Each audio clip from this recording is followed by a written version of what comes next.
시편 23편 말씀을 우리 같이 읽었습니다. 제가 제목을 여호와는 나의 목자 이렇게 적었습니다. 너무나 유명한 시편이라서요. 예. 모르시는 분 없죠? 감사합니다. 저희 이 말씀 처음 듣는데요. 이러면은 저희는 새가족분야 지금 안 계시잖아요. 그러니까 대부분은 아실 겁니다.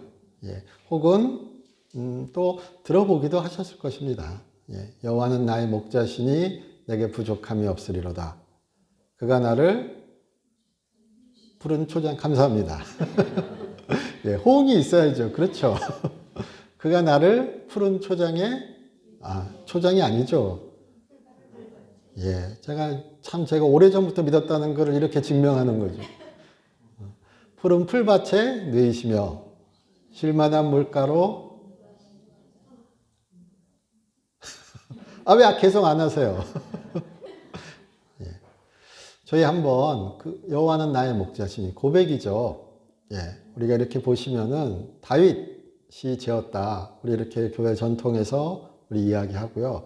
다윗이라 그러면 진짜 인생의 여러 일들 가운데 하나님을 소망했고 하나님을 의지했고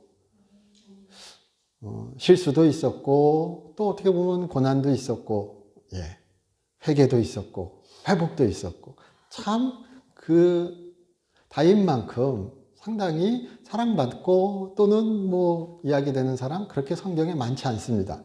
우리 아브라함도 얘기해 볼 수 있고요. 얘기해 볼 수 있는데 다윗 왕, 소년 다윗과 골리앗으로 유명한 그 다윗 왕은 하나님께서 다윗 왕에 대하여 이야기할 때 그렇게 얘기하셨습니다. 내 마음에 합한 자라. 내 마음에 합한 자라. 그리고 사무엘 선지자를 통하여 하나님께서 다윗 왕에게 기름 부으실 때 하나님은 그때 그런 말씀을 하시죠. 나는 외모를 보지 않고 중심을 보는 자라. 마음을 보는 자라. 그렇게 얘기하십니다.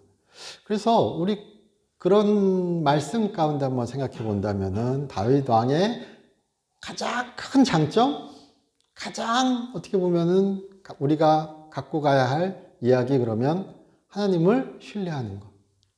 하나님께 대한 소망을 버리지 않는 것.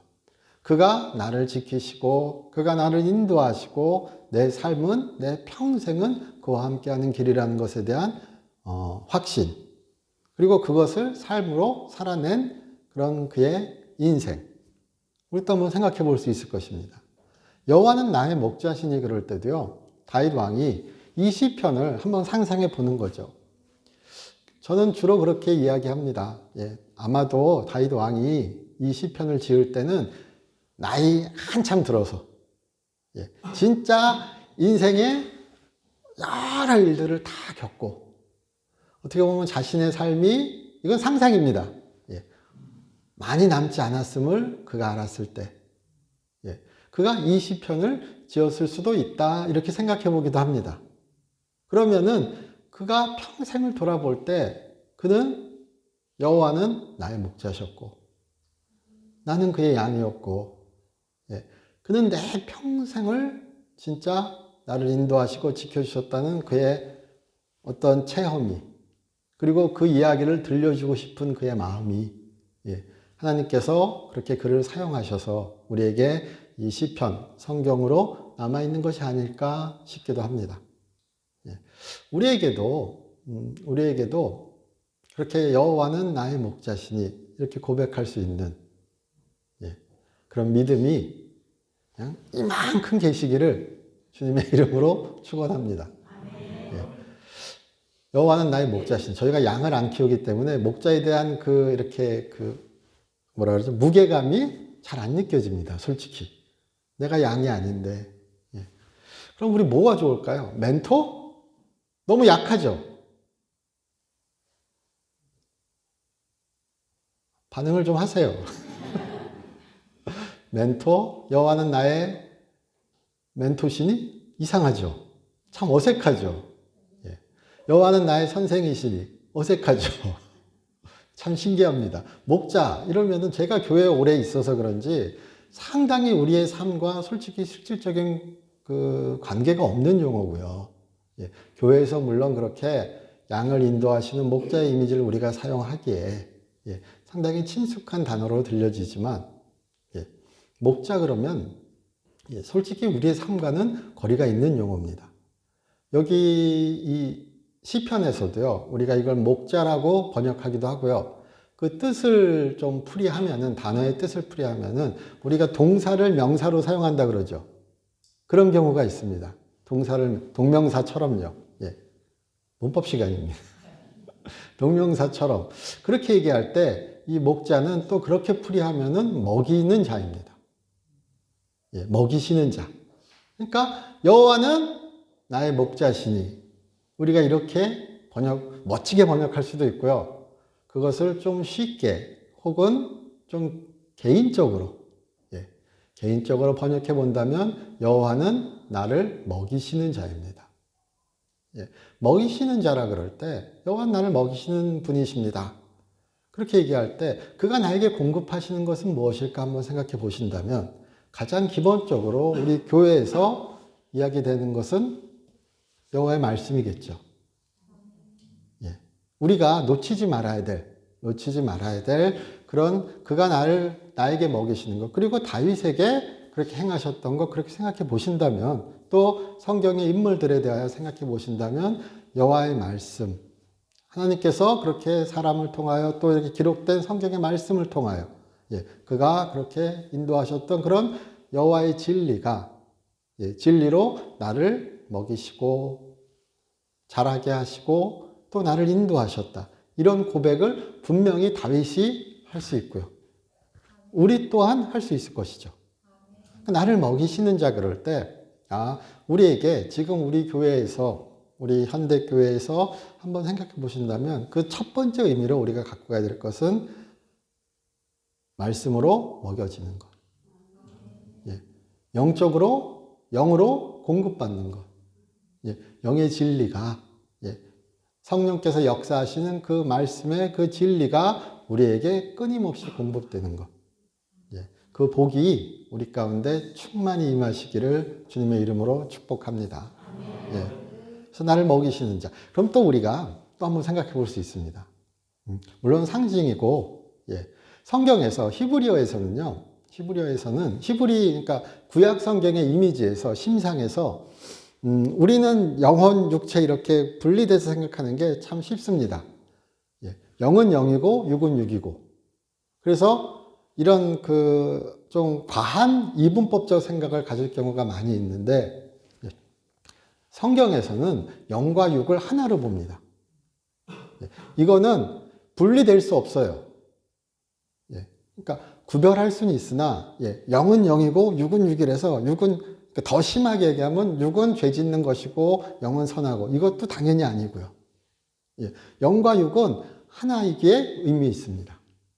그러므로 그가 나를 먹이신다 그럴 때, 그는 나를 먹이시는 목자라고 우리가 고백할 때 영의 말씀뿐만이 아니라 그런 영적인 그런 말씀뿐만이 아니라 그가 내 삶을 통하여 나에게 공급하신다. 이 말씀의 의미도 우리가 놓치지 말아야 됩니다. 다윗의 삶을 우리가 한번 되돌아보더라도요. 그가 어린 목동으로서 사무엘 선지자를 만나고 하나님께서 그를 기름 부으시고 그가 그렇게 다윗 왕으로서 세워지기 전까지 긴 세월을 하나님께서 그를 지켜주시고 공급하시고 지혜를 주시고 위기에서 꺼내주시고 여러 일들이 수십 년간 일어납니다. 그가 청년 때 그렇게 기름 부음 받았다고 우리가 한번 생각해 본다면 그가 왕이 될 때는 이미 그냥 한참의 시간이 지난 일이거든요. 그리고 그 뒤에도 여러 일들이 있었습니다. 근데 하나님은 계속하여서 그의 삶 가운데 역사하셨습니다. 간섭하셨습니다. 그러니까 이것을 단순히 말씀 요거 끝 이렇게 우리가 생각해 볼 수도 있겠지만 거기에 더하여서 하나님은 내 삶의 공급하시는 내 삶의 여러 필요를, 여러 부족을 공급해 주시는 분이시다. 그것 또한 우리가 놓치지 않았으면 좋겠습니다. 그는 나를 먹이시는 분이십니다. 가장 좋은 것은 이 여기 나와 있는 말씀대로 우리가 영적으로 풍족해야 됩니다. 말씀으로 풍족해야 됩니다. 말씀을 공급받아야 됩니다. 그리고 또한 하나님께서 우리 삶에서 그가 우리의 필요를 공급해 주시는 복을 누리셔야 됩니다. 예. 내게 부족함이 없으리로다. 우리 이렇게 얘기하잖아요. 내게 부족함이 없으리로다. 이게 첫 번째 의미가 내게 부족함이 없으리로다 그럴 때요. 부족 우리 얘기하고 영어 성경 같은 경우에는 필요가 나의 필요가 충족되리로다 이런 결핍, 예, 결핍 우리가 결핍이라고 얘기하는데 부족함이 없어 우리 말 그대로 부족함이 없는 건 결핍이 없는 거죠. 그가 충만히 공급해 주시는 거죠. 그게 첫 번째 의미는 아까 말씀이라고 그랬을 때 당연히 하나님께서는 그의 말씀으로 우리에게 충만히 공급해 주시니까요. 근데 이게 현실로 넘어오는 순간 이렇게 되죠. 기도하시죠. 맨날 필요한 게 넘치죠. 아멘 감사합니다. 한 분만 하셨어요. 제가 정확히 들은 거는요. 제가 본 거는 다른 분도 그렇게 하셨는지 모르겠지만 우리의 부족함을, 우리의 결핍을, 우리의 어려움을, 고난을 하나님께 고백하죠. 그리고 그 필요를, 그 부족을 공급해 주시기를 우리가 구하죠. 너무나 당연한 이야기죠. 예, 저급한 신앙이 아니라 하나님께서 그렇게 말씀으로 우리를 영의 양식으로 우리를 그렇게 배불리 먹이시는 것처럼 우리가 또한 우리 삶 가운데 우리의 그런 결핍을, 우리의 고난을, 우리의 어려움을 그렇게 채워주시기를 그에게 간구하죠. 다윗 왕의, 그러니까 성경에서 지금 다윗 왕의 얘기니까요. 다윗 왕의 이야기를 본다면 그는 부족할 때도 있으나 어려울 때도 있으나 결국 하나님께서 그를 지켜주셨죠. 그에게 공급하셨죠. 그러니까 그의 평생을 통한 그의 하나님 경험을 고백하는 거죠. 제가 한번 그런 말씀 한번 들어볼까요? 제가 그래도 유학 갔다 왔습니다. 예, 실컷 놀고 오긴 했지만. 예. 근데 제가 유학 갔을 때 돈이 어디 있겠습니까, 솔직히요. 예. 그때나 이때나. 예. 그런데, 제 어머니죠. 예. 제 어머니가 기도하시니까 이런 얘기 들으면 또, 뭐 그런 일이? 기도하시는 가운데, 요즘 같으면은 참 믿기지 않는 일인데, 뭐라 그러죠? 주식. 주식을 알려주셨대요. 지금도 안 믿겨요. 이성적으로는, 논리적으로는. 그런데 제가 갔다 왔어요. 지금도 그렇게 해주세요? 안 해주셔요. 어머니가 그 은사를 걷어가기를 기도하셨어요. 걷어가 주시기를요. 근데 그렇게 큰, 부자 된 것도 아니지만, 필요를 때에 따라서 채워주셨어요. 그러니까 저도 간증할 수 있죠. 제가 제 어머니를 알거든요. 주식 투자할 수 있는 분이 아니세요. 수라면, 숫자라면 진저리 치세요. 아는 분은 다 웃으시죠. 그런데 그때는 그렇게 보여주셨대요. 그런 일이 있었답니다. 전설 따라 삼천리 같이. 그런데 그렇게 공급해 주시는 은혜가, 물론 이것은 어떤 특이한 하나님의 그런 특수한 하나님의 간섭하심은 분명합니다. 근데 그렇게 저는 어쨌든 공부할 수 있었으니까요. 장학금 받은 것보다 더하죠. 그런 일이 있습니다. 제가 예전에 한 그런 예화를 한번 들려드렸던 것 같은데요. 2차 대전이 끝나고, 2차 대전이 끝나고 어떤 한 여성이 우리 말하는 그 슈퍼 같은 곳, 그로서리 스토어 같은 곳에 들어와서, 이제 성탄절인데, 아이들과 같이 성탄 만찬을 즐길 수 있게, 성탄 식사를 할 수 있게, 그 음식을 사고자 했습니다. 그 그로서리 스토어를 식료품점이라 그러죠. 식료품점 사장님이 묻는 겁니다. 돈 있으세요? 그랬더니 그 여성이 그렇게 대답했답니다.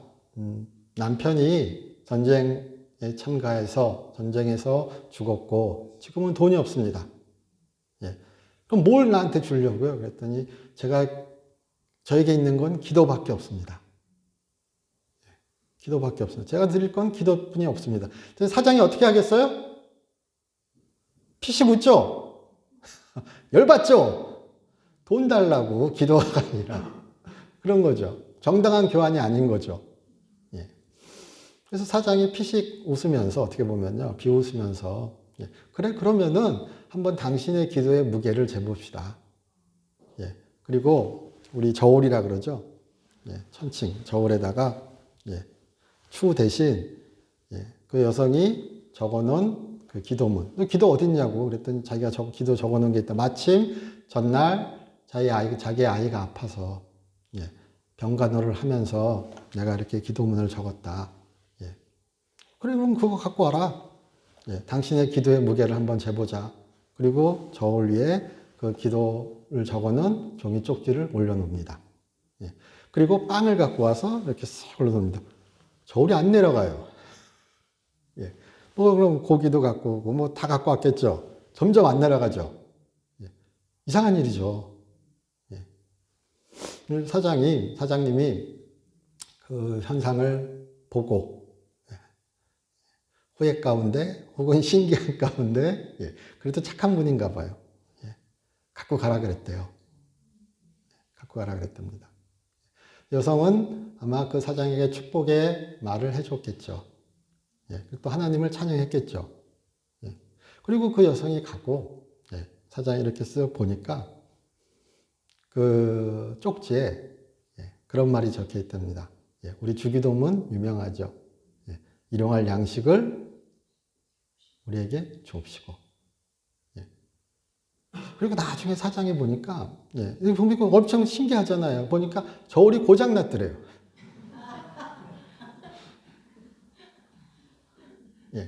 그런데 신기한 거는 뭐냐면요. 저울이 왜 고장 났을까?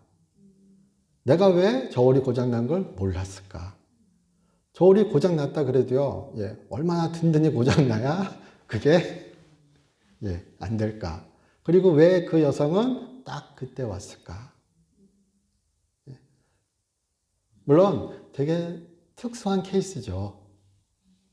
그러나 우리 삶에 하나님의 공급하심은 분명히 존재합니다. 그렇습니다. 공급하심은 존재합니다. 그는 우리를 먹이시는 자입니다. 그의 말씀으로 또 그의 그런 공급하심으로 우리를 지키시는 분이십니다. 여호와는 나의 목자시니 이 고백이 우리 삶에 큰 위로가 되시기를, 큰 소망이 되시기를 주님의 이름으로 축원합니다. 또 그렇다고 당장 또 뭐죠? 주식 보시고 잡고서는 기도하시면 참 곤란해요. 특이한 일입니다. 우리가 흔히 말하는 기적적인 일입니다. 그리고 물론 누구에게나 하나님의 그런 베푸심은 열려 있습니다. 열려 있습니다. 그러니까 우리는 기도할 수 있죠. 2절을 볼까요? 그가 나를 푸른 풀밭에 누이시며 쉴만한 물가로 인도하시는도다. 그가 나를 푸른 풀밭에 누이시며 말 그대로 우리 한번 상상해 보시면요. 초지가 있는 거죠. 예. 물론 저희가 양치기 그러면 뉴질랜드 평원 뭐 이런 거 생각하시면 안 됩니다. 예. 뉴질랜드 평야나 이런 곳에 그렇게 막 그냥 초지가 쫙 펼쳐져 있고 한가로이 그냥 그 양치기 혹은 목자가 양떼가 막 이렇게 논이는 장면을 상상하시면은 참 그 현실과 다른 괴리된 상상이 됩니다. 예. 제가 이제 자료를 보고 책을 읽고 그렇게 하다 보면요. 그 당시에 아마도 다윗이 얘기하는, 그리고 다윗이 얘기하는 이런 그 초지, 푸른 풀밭, 초장이나 쉴 만한 물가는요. 우리가 뭐 이런 큰 오아시스나 뭐 이런 것도 아니고요. 막 흐르는 강물 같은 것도 아니고, 예. 초장도 막 그냥 쫙 펼쳐진 그런 평야 같은 그 초지라고 말하는 그런 것도 아니고, 막 그냥 절벽이 있고, 예, 산 가운데, 돌산 같은 것 가운데 군데군데, 예, 풀이 이렇게 나 있고요. 조그만 우물 같은 거 있죠. 고여있는 물 같은 것. 그런 것들이 있는 곳이라고 이야기합니다. 그런데 양을 키울 때 그렇게 한대요. 미리 양치기들이, 목자들이 어디 갈 곳인지 정해져 있대요. 미리 다 판별하고 맨날 가는 곳이니까요. 그러니까 정해져 있고 그렇게 안전한 곳을 정해놓고 가는 곳이에요. 아, 여기 풀이, 그렇죠. 우리가 생각해봐도 양떼를 먹이려면 풀이 있는 곳을 찾아가야죠. 근데 나도 모르는 상태에서, 목자도 모르는 상태에서 양떼를 끌고 가는 것이 아니라 미리 아시고, 미리 준비해 놓으시고, 그리고 목자가 그렇게 간다는 거예요. 그러니까 어떻게 보면 이 다윗의 고백도 그가 투쟁하며 그가 열심히 살았습니다. 여기 시편 18편만 보더라도요. 제가 유진 피터슨 책 중에서 되게 좋아하는 책 몇 번 말씀드렸던 것 같습니다. 그런데 시편 18편 말씀 중에 이렇게 쭉 읽다 보면요. 내가 벽을 넘어서 전투의 상황에서 얘기하는 거예요. 근데 그가 그렇게 벽을 뛰어넘고 그렇게 그냥 열심히 살아왔을 때 그는 그 고백을 내가 열심히 살았다는 고백과 함께 더 중요시 여기는 게 무엇인가? 하나님이 나를 인도하셨다. 그가 나를 위하여 준비하셨다. 그가 나를 위하여 준비한 것이 있다. 그는 나에게 영으로 그렇게 말씀으로 그렇게 삶의 공급으로 나를 인도하신다. 그래서 푸른 풀밭에 누이시며 쉴 만한 물가로 인도하시는 도다도요. 우리가 한번 얘기해 볼 수 있는 거죠. 하나님은 준비하십니다. 우리를 위한 큰 소망이 존재합니다. 가장 최종적인 소망은 천국 소망이죠. 예수님과 함께하는 그 이야기죠. 그러나 또한 우리의 삶 가운데서도 주께서 준비하신 그런 푸른 초장과 쉴만한 물가가 존재할 것입니다. 예. 그러니까 주를 믿고 여호와를 의지하고 우리가 그 길을 가셨으면 좋겠습니다. 예. 또 쉴만한 물가 우리 이렇게 얘기할 때요. 예. 물론 또 아까 말씀 얘기를 제가 잠깐 드렸죠. 그럼 성경에 우리 신약 성경에 예수님께서 사도 베드로와 같이 얘기하실 때 사도 베드로가 예수님을 부인하고 이제 그렇게 괴로워하는 가운데 그가 또 슬퍼하는 가운데 예, 부활하신 예수님을 만나고 아, 나 그냥 뭔가 큰 일이 벌어질 것 같은데 낚시하러 갈래? 예, 나 그냥 물고기 잡으러 갈래? 예, 예수님을 다시 만났잖아요. 죽으셨다 살아나신 다시 사신 예수님을 만났는데도 그가 얘기합니다. 아, 나 그냥 다 포기하고 그냥 나 원래 업으로 돌아갈래. 그래서 물고기 잡으러 갑니다. 근데 예수님께서 그를 다시 만나주시오. 그리고 아침을 준비하고 그에게 그렇게 준비한 아침을 같이 나누면서 얘기하십니다. 내 양을 먹이라. 네가 나를 사랑하느냐? 이렇게 묻잖아요. 베드로가 대답합니다. 네, 제가 주님을 사랑합니다. 예, 제가 주님을 사랑합니다. 그렇게 세 번의 문답이 오가는 가운데 말씀하세요. 내 양을 먹이라. 우리 이 심상이 충분히 들어맞죠? 구약 성경에서 또 신약 성경에서 그렇게 먹이는 것, 그렇게 말씀을 먹게 하는 것, 그것은 여기 아까 먹이시는 자, 푸른 초장에 누우시는 자, 그리고 그렇게 목자, 목자장 이런 것과 이미지가 아주 강하게 연결되어 있습니다. 예수님께서는 본인 스스로를 선한 목자라 그러시잖아요. 나는 선한 목자라. 그리고 사도 베드로는 베드로 전서에서 그렇게 예수님을 목자장으로 칭합니다. 예. 그리고 히브리서 13장인가요? 거기에서는 히브리서 기자는 그렇게 얘기합니다. 영광 중에 다시 올 목자. 예. 그러니까 이 먹이시는 자가 그렇게 사도 베드로에게 말씀하셨던 것처럼 또 우리는 그렇게 우리 삶 가운데서 끊임없이 말씀으로 채워져야 됩니다. 우리가 그 말씀을 먹으셔야 합니다. 예. 그리고 그것은 여기 지금 푸른 풀밭으로 그렇게 푸른 풀밭에서 말씀을 먹으면 무엇이 일어나는가? 쉴만한 물가로, 쉴만한 물가로 할 때 쉼이라는 것은 휴식, 우리 안식일을 또 떠올려 볼 수 있습니다. 오늘이 어떤 날이죠? 주일이죠. 그러나 또한 구약 성경의 용어로 우리가 얘기하자면 안식하는 날이죠. 근데 가장 크고 가장 귀하고 가장 소중한 안식은 하나님과 함께하는 휴식이죠. 하나님과 함께하는 쉼이죠. 그게 안식이죠. 일을 멈추고 육체의 그런 정신의 쉼을 우리가 또한 휴식이라고 얘기하는 것과 마찬가지로 거기에 가장 우리가 놓치지 말아야 될 의미 중에 한 가지는 하나님과 함께 안식하는 겁니다. 주님과 함께 쉼을 누리는 겁니다. 그래서 그 다음에 무슨 말이 나오는가 한번 보겠습니다.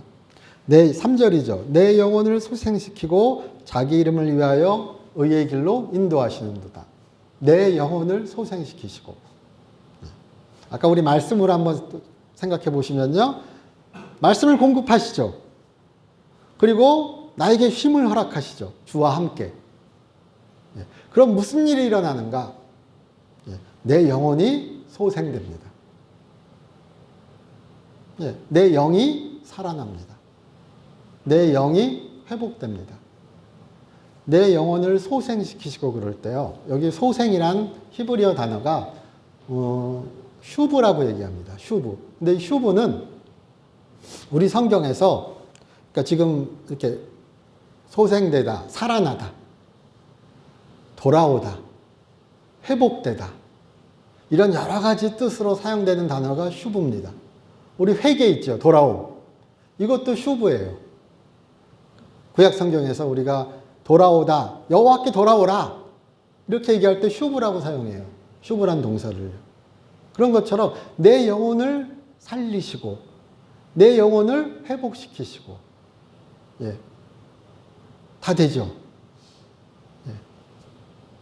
그리고 내 영혼이 하나님 거로 내 영이 내 마음이 하나님께 돌아오는 거죠. 또 다르게 우리 풀이하면 그렇게 풀이할 수도 있죠. 그의 공급을 받으셔야 그의 말씀이 그의 영의 양식이 우리에게 공급되어야 하나님과 같이 그렇게 안식을 누리셔야 하나님과 함께 하셔야 우리의 영이 살아납니다. 우리의 영이 회복됩니다.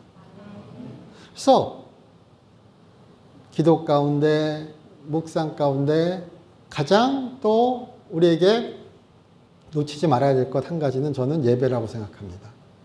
예배 가운데 주의 말씀을 공급받고 그와 함께 안식하시고 그리고 우리의 영이 회복되기를 주님의 이름으로 축복합니다. 그러니까 이 자리는 또한 어떤 자리인가? 회복의 자리여야 되는 거죠. 힘을 얻는 자리, 그렇죠? 살아나는 자리. 내 영이라 그럴 때도요. 여기 네페시라고 얘기하는 히브리어 단어는요. 여기 영혼, 우리 이렇게 번역하기도 하고요. 영혼, 영, 생명, 또 생각, 그래서 마음, 또는 영어로 emotion, 감정, 맞죠? 감정, 또 패션, 열정, 그러니까 이 우리의 번역은 네페시 아마 가장 그 번역은 말 그대로 영혼을 내 영을 회복시키는 겁니다. 근데 그 영을 회복시키는 것에는 우리 또 한번 단어를 생각해 본다면은 삶의 열정을 그런 하나님에 대한 그런 사랑을 그런 감정을 그런 내 마음을 하나님께서 다시 살리신다는 거예요. 회복된다는 거예요. 우리는 하나님을 사랑함을 그리고 그 사랑이 이웃을 세상을 사랑함으로 나타나야 되죠. 근데 그러기 위해서는 우리가 채워져야 되죠. 하나님으로부터 공급받아야 되죠. 회복돼야 되죠. 내가 상처받고 내가 어그러지고 내가 이렇게 포기한 또는 내가 눌러놓은 그런 우리의 열정이 우리의 감정이 우리의 영혼이 회복돼야 된다고요. 그리고 그 자리가 바로 그렇게 예배가 되시기를 그리고 그렇게 주님으로부터 공급받으시기를 주님의 이름으로 축원합니다. 그러니까 다윗이 얼마나 부러운 사람이에요. 그런 의미에서요. 참 많은 일이 있었습니다. 그러나 그건 부럽습니다. 지지 않았습니다. 포기하지 않았습니다. 하나님을 끝까지 놓지 않았습니다. 우리에게도 그런 복이 있기를 주님의 이름으로 축원합니다. 4절입니다. 내가 사망의 골짜기로 다닐지라도 해를 두려워하지 않을 것은 주께서 나와 함께 계십니다. 내가 사망의 골짜기를 다닐지라도 사망의 골짜기 이게 사망과 단어가 히브리어 단어가 사망 그리고 어두움 또는 그림자 그러니까 흑암의 골짜기 사망의 골짜기 어두운 골짜기 아주 죽음같이 그렇게 그냥 깜깜한 죽음의 골짜기 이런 곳을 다닐지라도 내가 두려워하지 않는다. 왜? 주가 나와 함께 계심으로. 그런데요, 이 우리 성경 번역에도 그가 나와 함께 계심으로, 주가 나와 함께 계심으로 이렇게 번역되어 있지만요, 우리 히브리어 히브리어에는 그라고 나오지 않고 당신이라고 나옵니다. 1절, 2절, 그리고 6절은 우리가 흔히 말하는 3인칭이에요. 그러니까 여호와, 이렇게 3인칭이고요. 3절, 4절, 5절에는 당신이에요. 그러니까 되게 이렇게 친밀한 관계인 거예요. 그러니까 진짜 그의 체험 같은 거죠.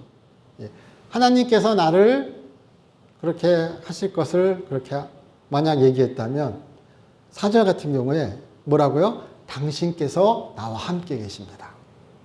당신께서 나와 함께 계셨습니다. 당신께서 나와 함께 계시니 나는 사망의 골짜기로 다닐지라도 해를 두려워하지 않습니다. 너무나 친밀한 고백인 거예요. 우리도 그렇게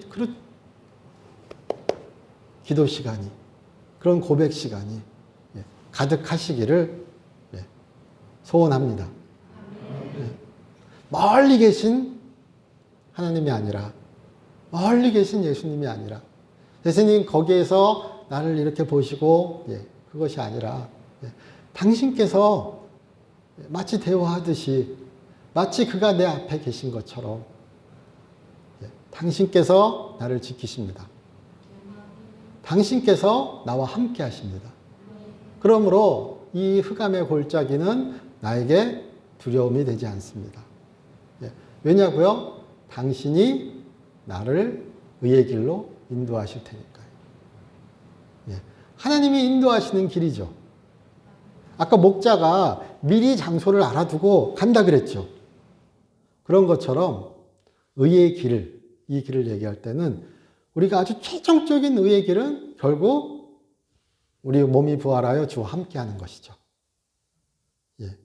그러나 또한 그렇게 하나님이 인도하시는 길은 양이 볼 때는 그렇게 절벽길을 그냥 지금 말한 것처럼 그렇게 어려운 길을 막 가는 것 같으나 그게 의의 길이라는 거죠. 그게 하나님이 인도하시는 사는 길이라는 거죠. 구원의 길이라는 거죠. 저도 이렇게 설교하면서 이렇게 되기를 소원합니다. 이 길이 하나님께서 나를 버리시고 멀리 하시는 길이 아니라 우리가 겪는 어려움이 그런 어떤 선택의 그런 순간들에서 하나님이 나를 멀리 하신 것이 아니라 그가 나를 구원의 길로 인도하시는 가운데다. 내가 의의 길로 주와 함께 가고 있다. 당신께서는 나를 구원의 길로 인도하신다. 예. 그런 기쁨의 소망이 우리 가운데 가득하시기를 주님의 이름으로 축원합니다. 예. 저 딱 30분만 하려고 했는데 30분 지났습니다. 끝낼 거예요. 예. 뒤에 얘기가 남았으나 내 원수의 목전에서 나에게 상을 차려주시고 이건 잔치의 이미지입니다. 예.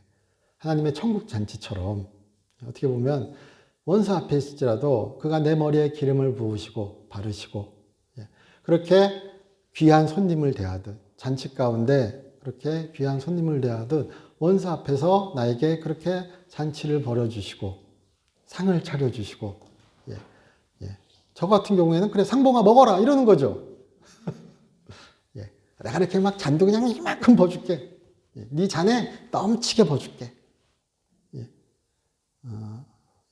포도주 한번 마셔봐야 되는데. 자, 이렇게 잔에 넘치게 부어주시고, 머리에 기름을 발라주시고, 이것은 축복의 의미요, 환영의 의미요, 그리고 그렇게 명예롭게 해주심의 의미요, 번영의 의미가 가득 담겨 있습니다. 기름을 바르신다는 게요, 여기 기름을 바른다는 의미는 진짜로 기름을 바른다는 의미는 성령을 부어주신다는 의미가 아니라 이 잔치의 이미지가 나타내는 심상 자체가 부족함이 없게 가득 부어주신다는 의미가 더 강합니다. 그렇게 기름을 발라주시고 원수 앞에서 그렇게 우리 잔이 넘치기를 주님의 이름으로 축원합니다. 물론 또 예수님으로 가면 예수님께서 그러죠. 내 잔이 네가 받겠니 그랬더니 베드로가 좋다고 그랬더니 그게 바로 십자가의 잔이죠. 또 한 번 막 왔다 갔다 하게 하셔요. 제가 만들어드려요. 십자가의 잔도 또 그렇게 원수 앞에서 펼쳐주신 하나님의 그런 그 잔도 우리 모두에게 풍성한 은혜의 잔이 되기를 은혜의 잔이 될 수 있기를 주님의 이름으로 축원합니다. 여호와는 나의 목자시니 당신이 나와 함께 계시니 사망의 골짜기를 다닐지라도 내가 해를 두려워하지 않을 것입니다. 복되고 힘찬 한 주가 되시기를 주와 함께하는 그 삶이 사망의 음침한 골짜기를 다니는 그 길 가운데 생명의 빛이 구원의 빛이신 예수께서 우리와 함께 하시는 그 길임을 우리 잊지 않으시고 능력으로 말씀 안에서 승리하시는 한 주가 되시기를 주님의 이름으로 축원합니다. 저희 기도드리겠습니다. 하나님 저희 사랑하여 주심 감사드립니다. 주와 함께하는 삶 은혜의 삶임을 우리 잊지 않게 하여 주시옵소서. 주 예수 그리스도의 이름으로 기도드립니다. 아멘.